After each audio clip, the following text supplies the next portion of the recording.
Haleluya, haleluya, haleluya. Bwana Yesu asifiwe. Ninamshukuru Mungu kwa ajili ya siku nyingine nzuri tena ya leo. Nikukaribishe msikilizaji wangu na mtazamaji wangu wa kipindi chako pendwa katika chaneli yako pendwa Bado Kuna Ushindi TV. Wewe ni wa thamani sana kwangu na wa thamani sana katika ufalme wa Mungu. Leo nayo ni siku tunapotaka kukutana. Leo nina ujumbe mzuri sana wa kukushirikisha. Ujumbe huu una kichwa cha somo kinachosema ishara 4 za Mungu zinazoashiria wewe unaingia katika msimu wako wa mafanikio. Bwana Yesu asifiwe. Basi kabla ya kuendelea tuombe tafadhali. Baba, kwa jina la Yesu ninakushukuru. Ninaomba unisaidie ninapoleta neno hili lililotoka kwenye moyo wako, nikakutane na mtu huyo kumpa tafsiri na kumpa usahihi na ufanisi wa kufikia kusudi lako katika jina la Yesu. Amen. Bwana Yesu asifiwe sana. Haleluya. Tunaendelea. Hakuna mwanadamu asiyependa mafanikio. Hakuna mwanadamu asiyependa kutoka hatua moja kwenda nyingine. Kwa sababu hiyo, kuna watu wamekata tamaa lakini walikuwa karibu kabisa na kufika mwisho. Kuna watu wamepoteza matumaini na mwelekeo pamoja na kwamba walikuwa karibu kabisa katika kutekeleza ama kufikia kwenye mwisho wa mateso na kuingia katika raha. Kwa hiyo somo langu leo linasema ishara 4 za kimungu zinazoashiria na kuwa kionyesho kwako ya kwamba unaingia kwenye msimu wako wa mafanikio. Neno msimu ni kipindi maalum kwa ajili ya kushuhudia ama kutokea kwa matokeo fulani ulioyatarajia kwa kipindi kirefu. Kwa hiyo, katika safari yetu ya imani, Mungu mara nyingi huandaa kwa vipindi mafanikio makubwa kwa watu. Yaani Mungu huwa haleti vitu kihorela. Huwa anatengeneza vipindi ili kuingia katika mafanikio makubwa. Lazima akutengenezee vipindi ambavyo hivyo vipindi vinakuwa picha ama taswira ya kukuonesha sasa uko karibu kabisa. Kwa mfano, ili uone unakaribia kuvuna mahindi, utaona inatoa mbelewele, na ikishatoa mbelewele unaanza inaona inatoa vile visu na zile ndevu, na baadaye unajua sasa ninakwenda kwenye matarajio ya kupata nilichokikusudia.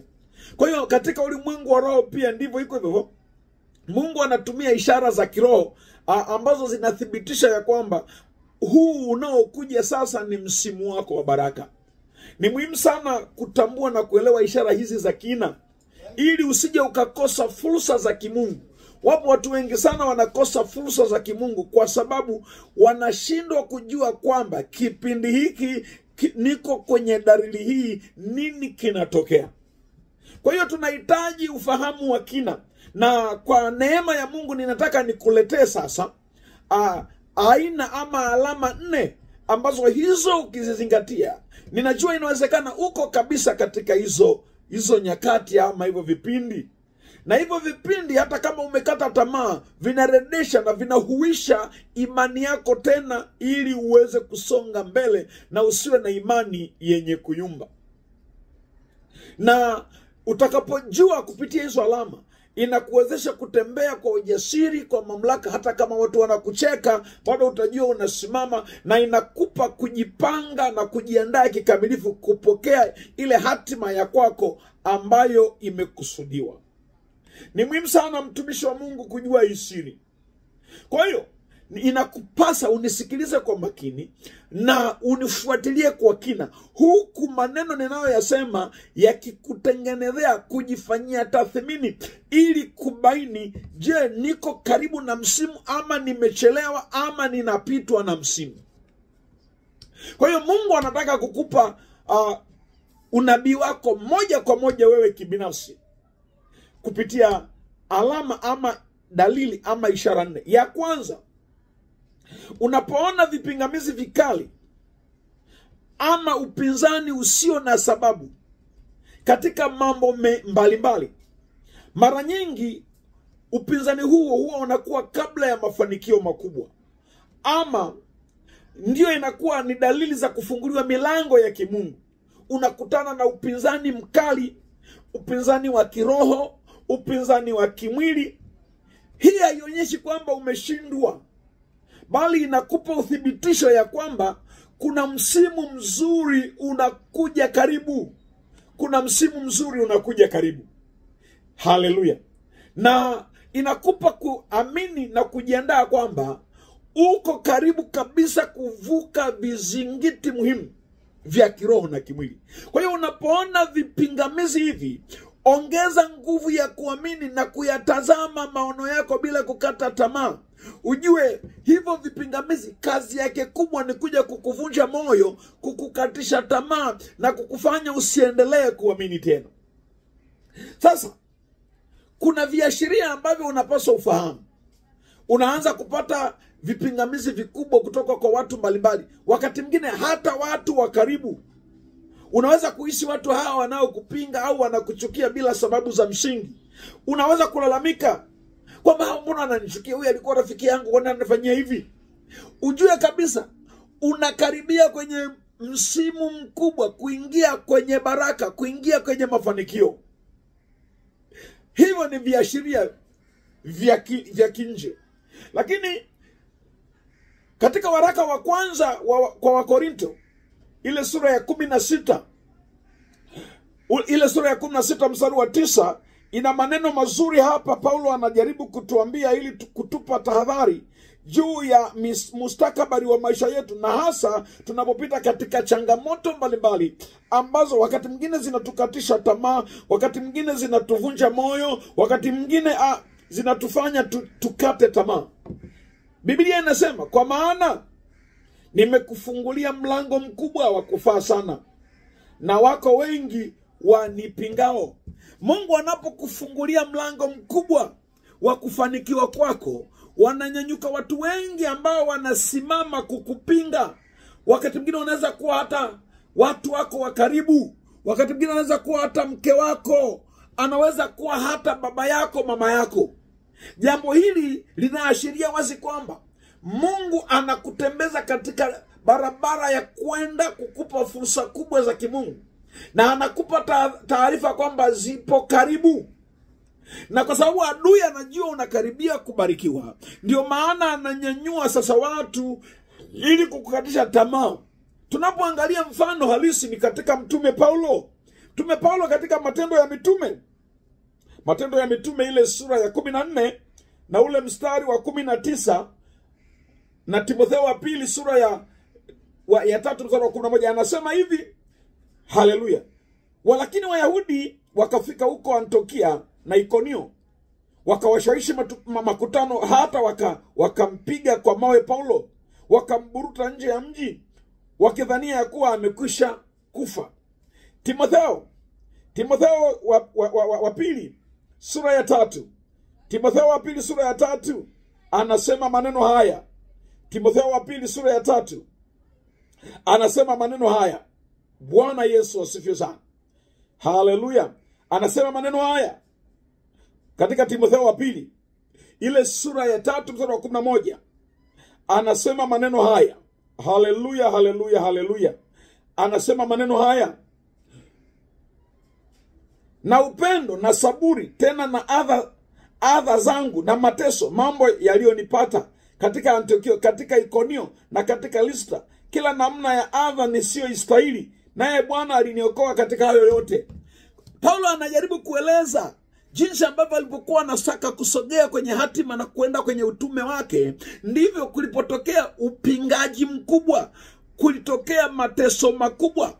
Kwa hiyo upinzani huu si ajali, bali ni mkakati wa kimila wa shetani wa kukuzuia wewe kuyaangalia na kuyaendea mafanikio yako.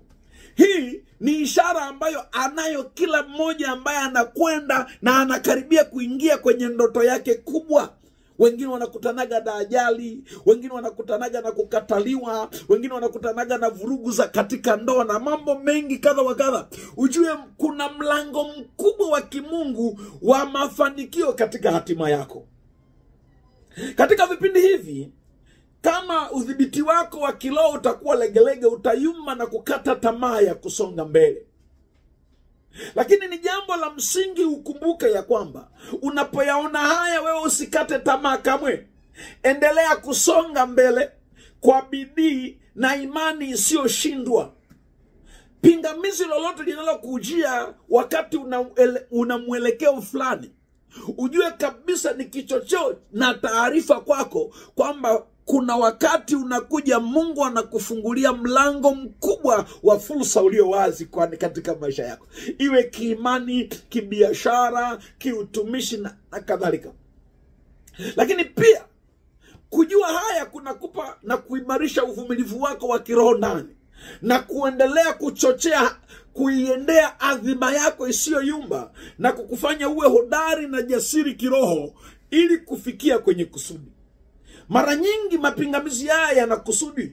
Kusudi lake ni kukutayarisha kwa uzito wa mafanikio yatakayokuja. Chochote kinachokuja kikuu, manake ni lazima kitengeneze misuli thabiti ya kuweza kukipokea na kukikumbatia. Kwa hiyo huwezi kutenganisha mafanikio na vipingamizi, kwa sababu vile vipingamizi vinakuandaa na vinakutengenezea upenyo wa kutofautisha kisichofaa na kinachofaa. Mapingamizi ni mfereji wa kukupeleka kwenye kusudi sahihi. Watu wengi wamekata tamaa walipoyaona mapingamizi. Mungu aliwaletea taarifa kwamba sasa unakaribia kuingia kwenye msimu, lakini yalipozidi wakakata tamaa. Na mara nyingi sasa, baada ya kukata tamaa, wakabakia kuwa watu wa kawaida. Walipokuwa bado watu wa kawaida, wanarudi kwenye kulalamika, mbona Mungu ujibu, mbona Mungu unipi hiki, mbona Mungu ufanyeje? Lakini nataka nikwambie, unapotaka kuingia kwenye msimu wako mkubwa wa mafanikio, lazima ujue kutatokea mapingamizi mengi. Ndivyo neno la Mungu lilivyotuelea. Kwa hiyo ili uone milango mikubwa ya fursa ikifunguka kwa kasi kwenye maisha yako, maana yake kila unapoona kipingamizi, kidhibiti, simama katika hicho, kwa sababu ni karibu unatoka. Hiyo ni kengele ya kukuthibitishia ya kwamba unataka kuingia kwenye msimu mpya. Bwana Yesu asifiwe sana. Haleluya, haleluya. Sasa kuna swali, nifanyeje? Unachotakiwa, endelea kutamka, kutazama kile ulichokuwa unakiendea. Endelea kujitabiria uhalisia. Tangaza kwa mamlaka kamili ya damu ya Kristo ya kwamba hakuna kitakachonizuia kufika kwenye hatima yangu. Ninamkumbuka Msukuma mmoja, miaka ya nyuma nilikwenda kuchimba dhahabu kule Chunya, miaka ya nyuma kabisa. Nilipokuwa nimefika kuchimba dhahabu kule Chunya, tulimkuta Msukuma mmoja ambaye alikuwa kwa wakati ule sisi tunakwenda, ana miaka kama 5.5 nyuma amefika pale. Na yule Msukuma amejitahidi, amechimba na kuchimba, lakini yeye hakuwa anapata. Wenzake wakianza kuchimba nao karibu wanapata, wanaondoka, yeye wanamuacha. Ikafika mahali hata watu wakaanza kumshutumu, wakamdharau na kumkataa, wakimuita mwenye mkosi. Watu walianza kumtenga kwa sababu tulikuwa tunachimba huko porini, lakini mahitaji tunachukulia mjini. Na ikafika mahali sasa hata nguo zikaisha, ikafika mahali sasa hata chakula hana, akawa anavaa na amekuwa kama mtu mtumwa. Lakini kila watu wakimwambia, "Shafadhali rudi nyumbani tu, unateseka bure," anasema, "Siku yangu mimi ninaiona iko karibu." Yule Msukuma ulikuwa ukikaa naye namna hii, yeye anazungumzia utajiri na haangalii ule upinzani kama ni chombo cha kina ambacho ni cha kumfedhesha. Watu walikuwa wanamwambia, "Huyu bwana analigundu huyu, yani anamkosi, hafai kabisa, usitembee naye." Lakini yeye macho yake yaliendelea kutazama kufanikiwa. Hakuona upingamizi kama ni sababu ya kumkatisha tamaa ili aache kufanya alichokuwa amekikusudia. Nisikilize mtumishi wa Mungu. Wakaendelea, akawa kazi yake ni kuomba nguo za watu kuvaa, anawatuma, ikawa nguo zimebakia huku mbele huku nyuma, makalio yako nje. Watu ikawa sasa anajaribu kukopa kwa wale madigala, anakopa kwamba, "Bwana nitakupa," lakini kupata hela ya chakula, ile pini, sijui njiti na nini, kwa vipimo vya dhahabu vya wakati ule alikuwa anapata. Lakini hali yake ya maisha ilikuwa ngumu sana. Watu wengi walimkebei, wakamwambia hakuaga kwao, alikuwa na hivi na hivi na vile. Lakini siku moja huyu Msukuma, wakati watu hata wamemkataa, hawataki kuchimba naye karibu, kwa hiyo akajitafutia eneo mwenyewe, akawa anachimba peke yake, anakwenda nakula. Kumbe eneo alilochimba ndani yake kuna njia, akakutana na chungu cha dhahabu. Alipopiga pwa, kikafunguka kama ndoo ya dhahabu iliyokuwa imekaa pamoja, iko mahali pale. Akamshukuru Mungu, akafunika lile eneo, akaondoka zake, akarudi nyumbani. Kwa hiyo wakawa wanamcheka, wanamdharau, lakini akaenda kambini, akala chakula, akaoga, akavizia wenzake, akaambiwa, vipi mbona wewe? Anasema, nitaenda tu bwana. Walipoenda kwenye kazi zao, na yeye akaondoka, akaenda akachukua nguo za wengine akavaa, akachukua mifuko ya saflet, akajaza dhahabu zake, akachukua zile tu zilizokuwa zinaonekana. Ilikuwa ni saa 12 jioni, akachoromoka pori kwa pori peke yake. Watu walikuwa wameshamkatia tamaa. Kwa hiyo watu inafika saa 1 saa 2 wasema, jamani, huyu Msukuma yuko wapi? Mbona hajaonekana? Mbona iko hivi na hivi? Wakadharau kabisa. Lakini baada ya siku 2 wakapata taarifa kwa mtu aliyotoka mjini.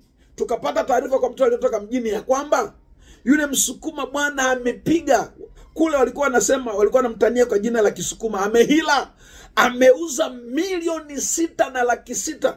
Ilikuwa ni miaka ya nyuma kidogo, kama 87 hivi. Akawa amepata kwa wakati ule milioni 6,700,000 kwa bei ya kuuza haraka, ili asije akavamiwa akauawa. Akaondoka na kuondoka, alipata dhahabu za kutosha.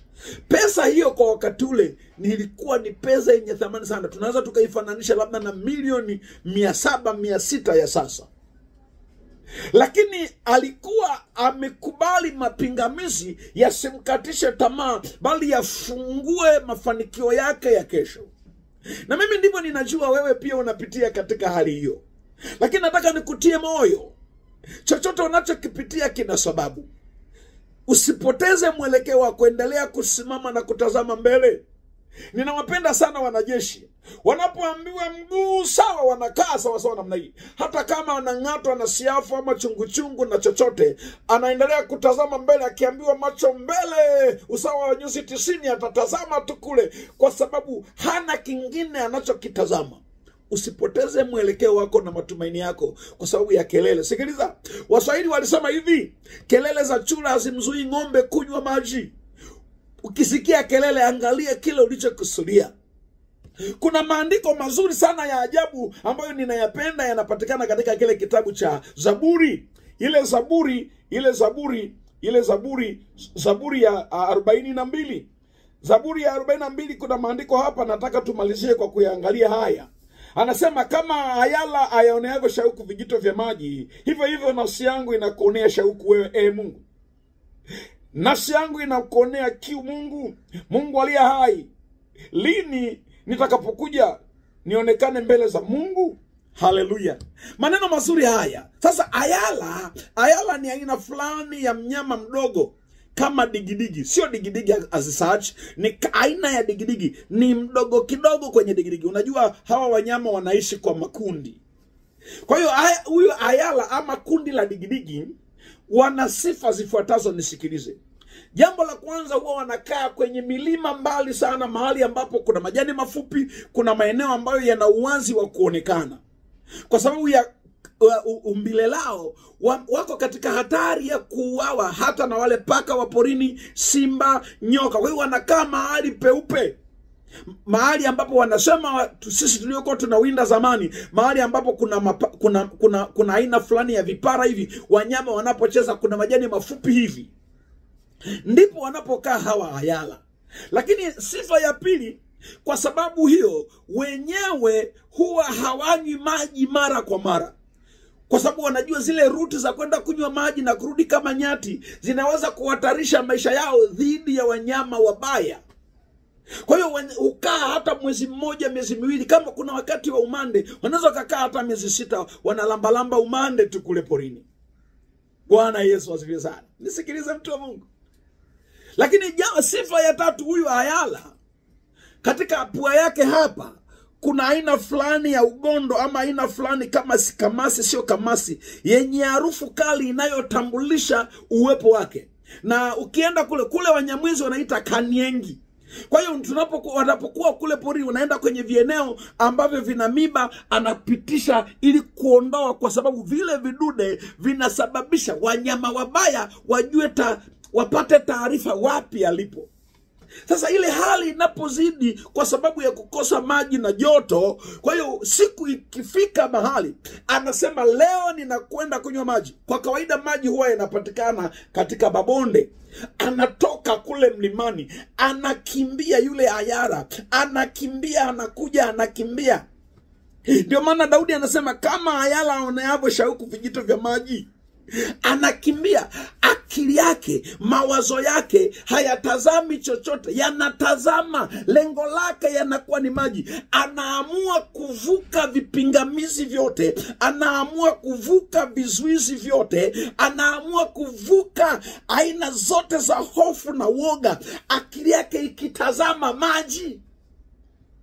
Anakuja, anakimbia, akifika akiyaona maji anajitupia pwa.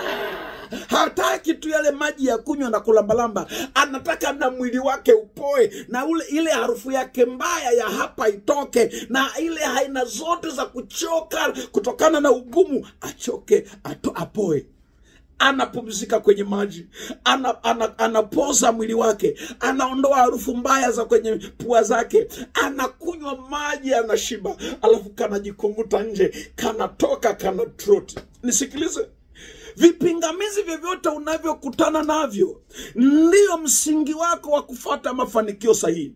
Ayala huwa ageuke anapotazama maji yake. Na wewe katika hilo unaloliendea, usikate tamaa kwa sababu ya hiki na kile unachokutana nacho. Hiyo ni alama ya kwamba msimu wako wa mafanikio umekaribia.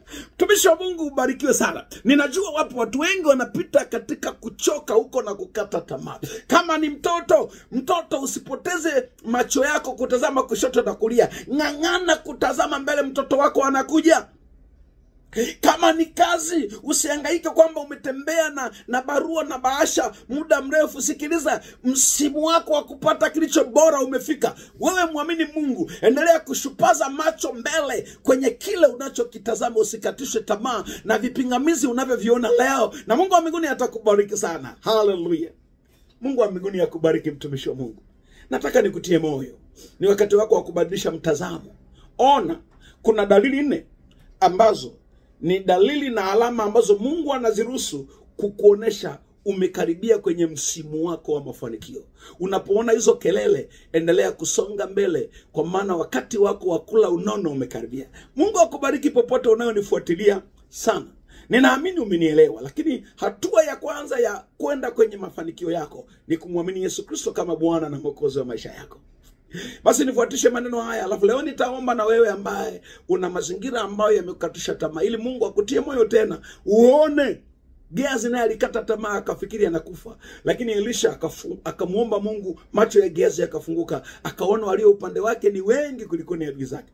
Walio upande wako ni wengi, walio upande wako ni wengi, wanasubiri tu uvuke hicho kipingamizi. Na Mungu wa mbinguni akubariki. Nifuatishe maneno haya. Sema: Mwenyezi Mungu Baba wa mbinguni, ninakushukuru kwa matendo yako mema. Asante kwa ajili ya saa hii, asante kwa ajili ya utukufu wako. Acha jina lako libarikiwe. Nisamehe dhambi, nisamehe makosa, nisamehe maovu, nisamehe machukizo, nisamehe madhaifu, nisamehe mapungufu. Katika jina la Yesu Kristo nimeamini na kuokoka. Amen. Wewe mwenye shida mbalimbali, na wewe uliyemwamini Yesu Kristo, weka mkono wako kwenye moyo hapa, niombe pamoja na wewe. Baba, kwa jina la Yesu Kristo wa Nazareti, na kushukuru kwa thamani na dhamana ulionipa Mungu kwa ajili ya kuhubiri Injili. Uliniambia hivi, Danieli, yoyote na popote utakapokwenda ukahubiri na kufundisha neno langu, watu wangu wakaniamini, hata wakiwa mbali kiasi gani, mimi utakapoomba nao nitakwenda na nitaweka mkono wangu juu yao, nao watapokea mahitaji yao. Sasa kwa jina la Mungu Baba na Mwana na Roho Mtakatifu, neno lako linasema, nitainua macho yangu nitazame milima. Msaada wangu utatoka wapi? Msaada wangu katika Bwana aliyeziumba mbingu na nchi. Na neno lako linasema yote yawezekana kwake aaminie. Mtu huyo ameamini. Kwa mamlaka nilionayo, kila kipingamizi, kila kikwazo Kama ilivyoandikwa kwenye Isaya 57 mstari wa 14, ondoeni kila kikwazo katika njia ya watu wangu. Ninaamuru kiondoke kikwazo chochote katika uzao, katika uchumi, katika fedha, katika mahusiano. Toka katika jina la Yesu. Na ninatangaza macho yako yatiwe nuru na ufunguliwe ili ukutane na haki, kwa sababu ni wakati wako, katika jina la Yesu. Amen. Basi mtumishi wa Mungu, Mungu akubariki sana.